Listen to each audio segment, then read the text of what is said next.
बिस्मिल्लाहिर्रहमानिर्रहीम। अस्सलाम वालेकुम। मैं PNP न्यूज़ HD और उनकी पूरी टीम का शुक्रिया अदा करता हूँ कि जिस तरह उन्होंने पाकिस्तान और ओवरसीज़ पाकिस्तानियों के लिए खिदमत सर अंजाम दी, और मैं उम्मीद करता हूँ कि वो आइंदा भी इसी तरह पाकिस्तान और ओवरसीज़ पाकिस्तानियों के लिए खिदमत सर अंजाम देते रहेंगे। अल्लाह ताला पाकिस्तान का हामी और नासर हो और पाकिस्तान को अमन का गहवारा बनाए। आमीन। शुक्रिया। मैं PNP न्यूज़ और उसकी पूरी टीम का दिल के ताक़रे से शुक्रिया अदा करता हूँ, जिन्होंने पाकिस्तानियों के लिए और ओवरसीज़ पाकिस्तानियों के लिए हमेशा आवाज़ उठाई है। और उम्मीद करता हूँ कि इंशाअल्लाह ये ओवरसीज़ पाकिस्तानियों के लिए बिलखसूस दिल की अता गहराइयों से आवाज़ उठाएंगे। शुक्रिया। बिस्मिल्लाहिर्रहमानिर्रहीम।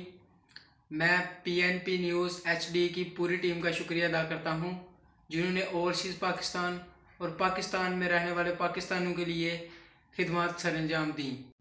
इंशाल्लाह PNP न्यूज़ की पूरी टीम इसी तरह खिदमत करती रहे। अल्लाह ताला पाकिस्तान को अमन का गहवारा बनाए। आमीन।